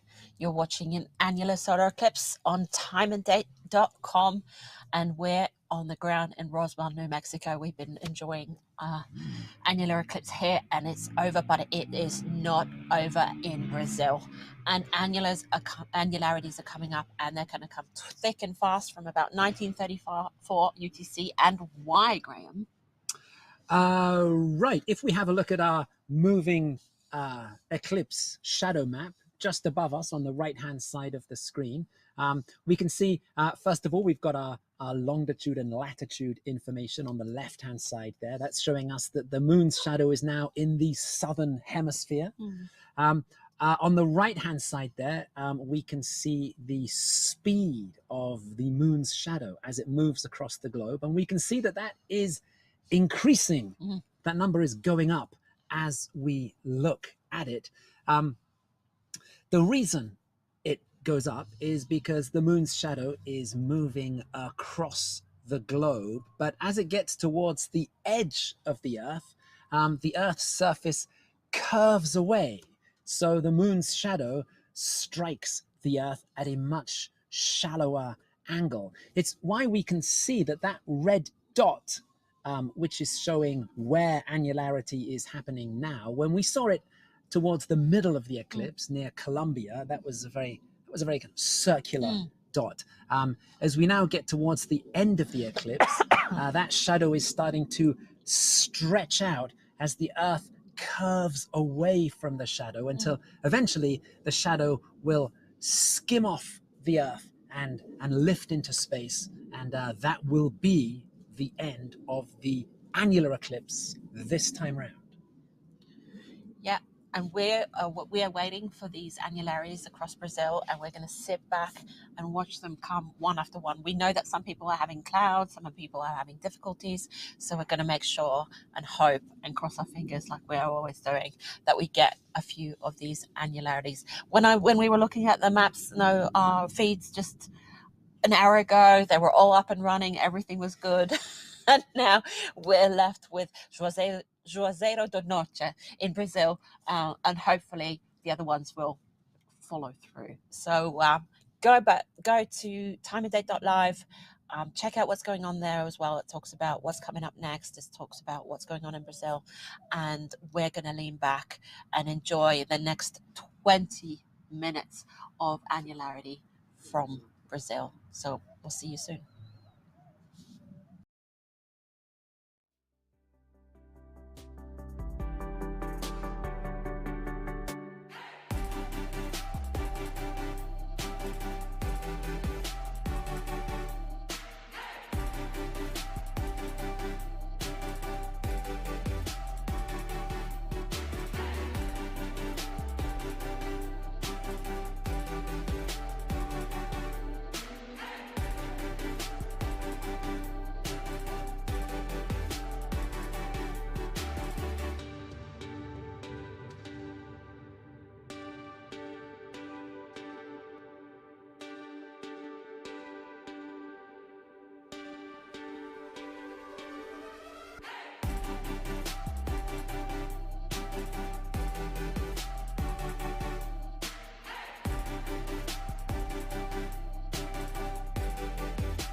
Welcome back to this annular solar eclipse on timeanddate.com, and we are looking at annularity in Juazeiro do Norte in Brazil. We have just over 4 minutes of annularity coming from Juazeiro do Norte as the moon slowly makes its way across the face of the sun, creating the famous ring of fire as the moon is silhouetted against the bright sun, giving us this wonderful ring that we're seeing on the screen right now. Yep.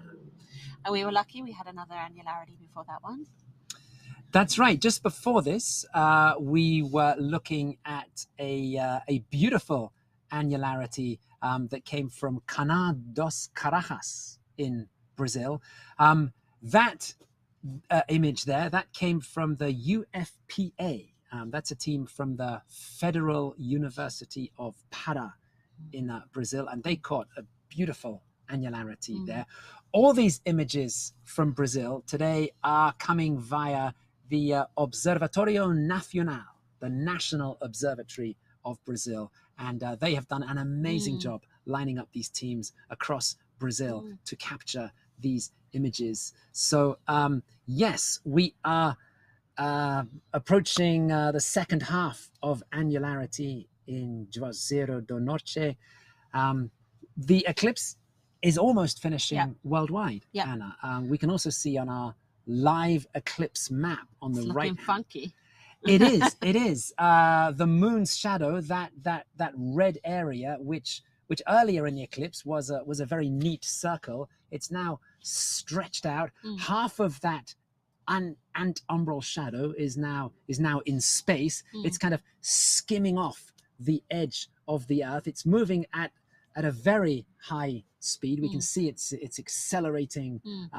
It's around 7,500 kilometers per hour, 4,500 miles per hour. Those numbers are going up as we watch, as the moon's shadow slides off the edge of the curved Earth and heads off into space. And yes, annularity coming to an end in Juazeiro do Norte, and the ring is almost broken. I think it is broken now, Anna. And so that is the end of annularity there. And we do see the sun come in and out of view there or sometimes on our screen, and that's because they're working really hard to align those telescopes all the time, making sure that the sun stays in the frame, because it's quite difficult to adjust your telescope when the sun's almost completely covered by the moon. That's right. I mean, we can see here that the moon is moving relative to the sun. That's one of the great things about these eclipses, that we can see that movement. But of course, what we can't see here is that the sun and the moon are themselves in motion across the sky. And yeah, keeping track of them is quite difficult, especially when there's very little sun for telescopes to latch onto and track. So yes, tracking eclipses around annularity is a difficult job. Yeah, so you guys saw us taking them on and off, trying to kind of make sure that we were showing that beautiful annularity. And the same was with Neva.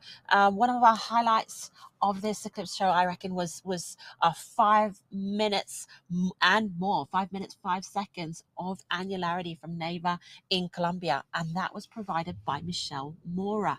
And she is one of our contacts in Colombia. And yeah, we're going to be talking to her very soon. So we're going to be back soon. Go and have a look on timeanddate.live and find more information about all our friends, all our partners, all the fun stuff, the pictures, the stories, everything is there. And we will be back with Michelle in a few minutes.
you're watching an annular eclipse here on timeanddate.com.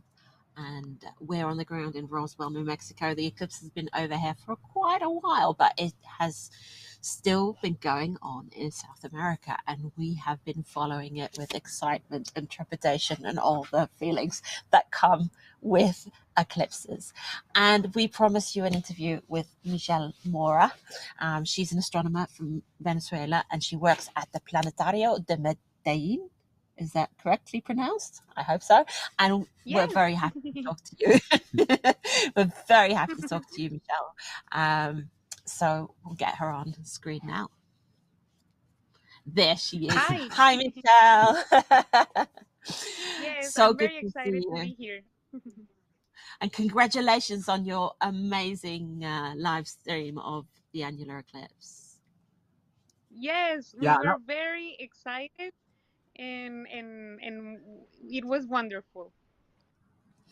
that's fantastic. That's fantastic. And yeah, thank you for joining us to have a quick chat after all the excitement today as well, Michelle. And yeah, tell us, where were you today? And I know you had a little bit of a journey out from Medellin to get to your location today. How has everything gone over the past couple of days? Yes, it was a travel that I couldn't imagine. So we started at Medellin, and we went at 2 a.m. on Thursday to somewhere called Neiva, that it's located in Colombia. And then we took a bus down a little, like an hour or somehow, down to a place called Rivera, that is just below Neiva, so that we could have a little bit of more a better weather for the eclipse, because at Neiva it's very hot. There's a desert there, so we were expecting to be a little bit more comfortable. So that's where we are. Well, that's awesome. And how was annularity for you? We were observing it, and it was amazing. But we saw that you had some troubles as well.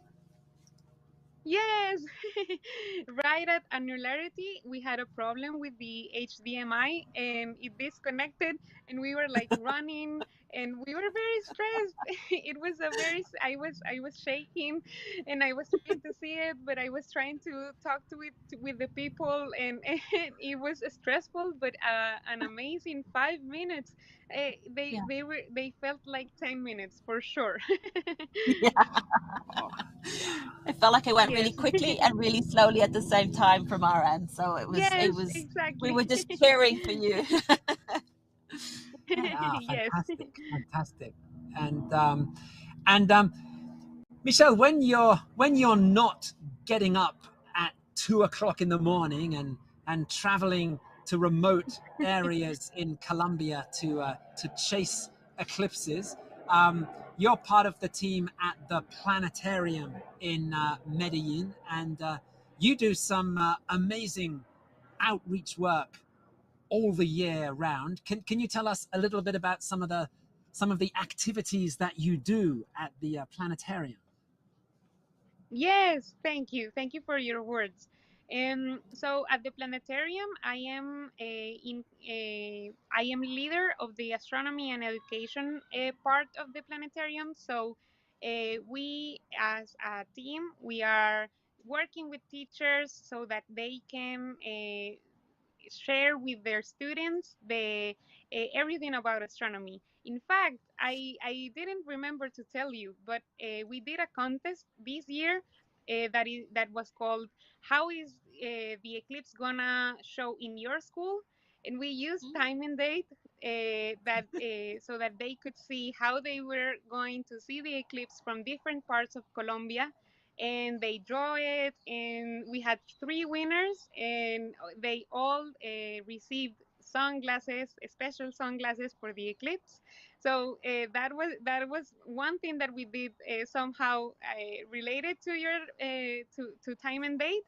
But I am also a leader of the astronomy embroidery club at the planetarium, where we embroider everything about astronomy. We did constellations the first part of the year, and we are now working on an exhibit about women in astronomy. So it's very exciting, this work, and working with people and getting to meet people that are so invested emotionally and with time with astronomy. It's a great passion and thing to work in. Yeah, yeah. Wow, the an astronomy embroidery club. That's a wonderful I want to idea. be in that club. That sounds really Yes. fun. You have to travel to Colombia. If you travel to Yes. Colombia, we can set it up. At least one lesson. That's good. That sounds really good. Wow. So thank you so much, Michelle, for talking to us and for all your Thank hard you. work and Yes, for it was streaming the amazing. It eclipse. was one of a kind experience. It was one of my first eclipse, so it was amazing. I have no words. No, it does take your breath away and your words away in the eclipse, doesn't it? It certainly does. So we're going to be back telling you about more amazing eclipses. There is a total solar eclipse coming up in 2024. There is a partial lunar eclipse coming up in 2 weeks that we're going to be live streaming here on timeanddate.com. So we're going to be back and tell you all about those. You can also read about them on timeanddate.live. So we'll see you back here soon.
You're watching an annular solar eclipse here on timeanddate.com.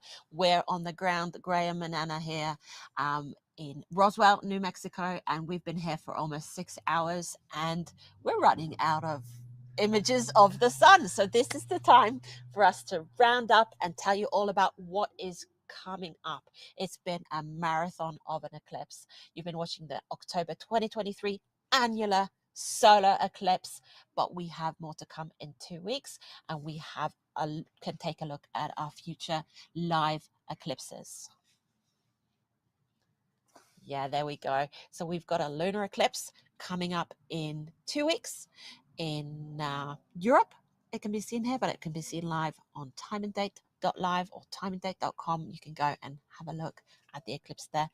We've talked a lot about the total solar eclipse coming up in April next year. We're very excited. We're going to be in Texas, and we will be live streaming that to you too.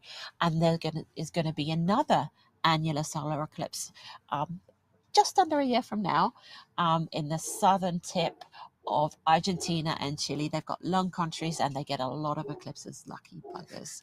So remember to subscribe to our YouTube channel, or check back on timeanddate.live to see all the stuff that's going on our website. That's right. And going a little bit further ahead, Anna, we are kind of in a sort of a golden era for eclipses at the moment. There are some more spectacular eclipses coming up in the next few years. We can take a quick look at some future highlights down the road, and some of these future highlights, I think we can, there you go, we have them on the screen there. So after this run of solar eclipses that we have, which continues into next year, we go back into a great cycle of lunar eclipses and some total lunar eclipses, starting with a total lunar eclipse across the United States and many other parts of the globe in March 2025. After that run of lunar eclipses, we go back into another cycle of solar eclipses. In August 2026, we have a total solar eclipse across Spain. This will be the first total solar eclipse on mainland Europe since 1999. So that's going to be... It's about time, huh? So it's about time. Exactly. The following year, 2027, we have another total solar eclipse, which again passes over Spain. But one of the highlights with this 2027 eclipse is that it goes over Egypt, near the city of Luxor, where things align to bring up around 6.5 minutes of totality. That's insane. In Luxor, Egypt, which is getting close to the theoretical maximum duration for a total solar eclipse. And then the following year, in 2028, totality makes its way back to Australia. We have a total solar eclipse that will cross the Australian continent, including the city of Sydney, which will have totality in 2028. So a totally eclipsed sun over Sydney Harbour. There are some great highlights coming up with eclipses. Yep. And we've come to that part of the program where we thank our amazing partners for letting us stream these wonderful eclipses to you. The ones happening now and the ones happening in the future. But for now, we're gonna thank the ones that were helping us right now. So let's look at who we've been working with. Yes. So in North America, we've been working at the folks at the Running Y Resort in Klamath Falls in Oregon. They've been setting up for this beautiful live eclipse show that they've been having there. Jim Todd and his team from the Oregon Museum of Science and Industry, we talked to him and he was having fun at his party after Annularity. Gary Hawkins from the San Diego Astronomy Association, he gave us a partial eclipse from California. Robin Higdon at the Exploratorium had those beautiful images from Eli and Bluff and Gene from the MSJP in Panama. We didn't use his feed at all. He was clouded out. So he's still on our thank you list here today. Yes, and that was the North American side of things. In South America, we had some amazing pictures from there. Here's the sun still there in Neiva in Colombia. We are starting to get towards the end of the day now in South America, and we saw those images from Brazil there. The sun is getting very low in the sky. Things are getting very hazy on the horizon, and that's why we're losing all of our pictures of the sun here as we head towards sunset in South America. But these pictures from Neiva, and we also talked to Angela Perez in Roldanillo earlier on. They are part of the team at the Planetario de Medellin, the planetarium in the city of Medellin in Colombia, and they've done a great job getting us these images today. And we've had images from across Brazil, courtesy of the Observatorio Nacional, the National Observatory of Brazil.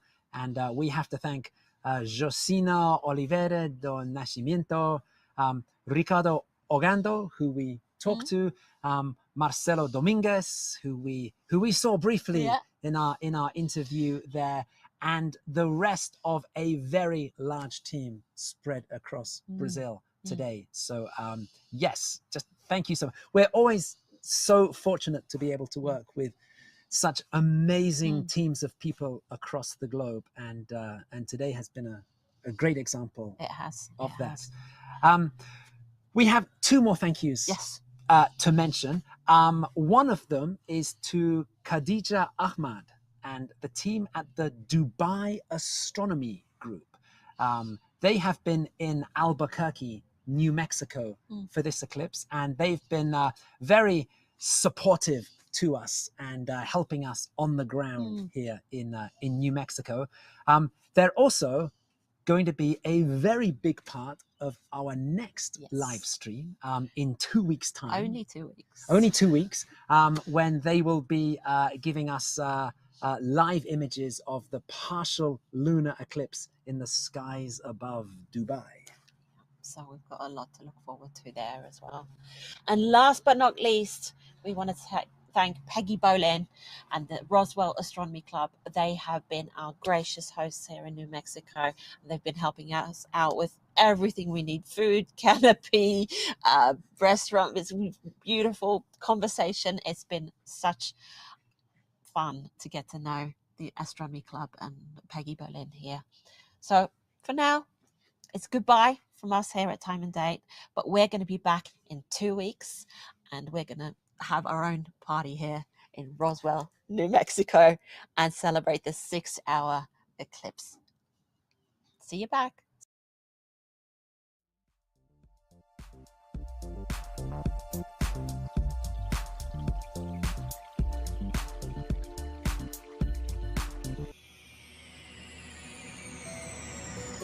At Time and Date, we look up into the sky. We bring you exclusive footage from eclipses worldwide. We take our mobile observatory to where the action happens.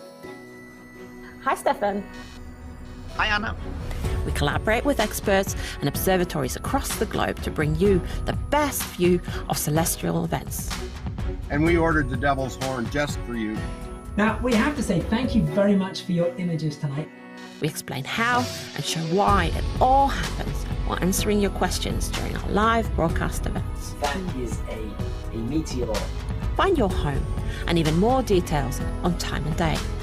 And subscribe to join us next time.